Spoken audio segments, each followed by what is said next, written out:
Ni tower ada kacau.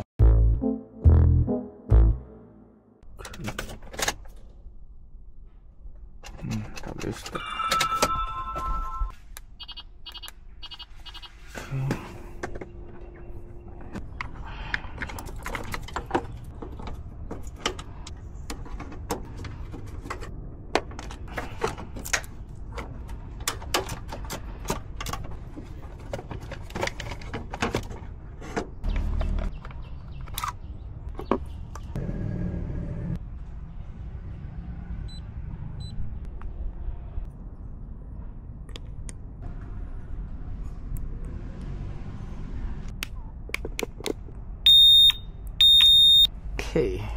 Okey, sekarang pasang dan cuba dekat kereta.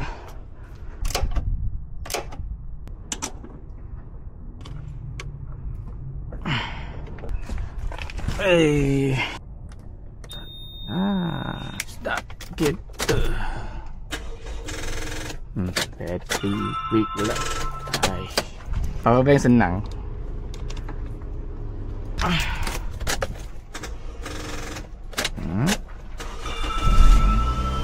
Okay. Jom kita pergi jauhkan sikit tu tower. Sekarang sudah okey. Nah, bang, tengok sekarang. Sekarang senang je. So tadi ada itu signal kacau. So remote tak dapat program. Okey.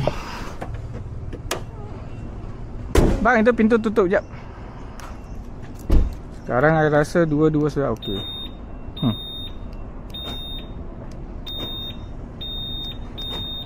Okey, good.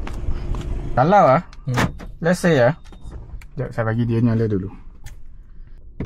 Okey. Sekarang je masuk dia memang macam ni kan, kosong kan. Ambil ini kunci, cucuk je.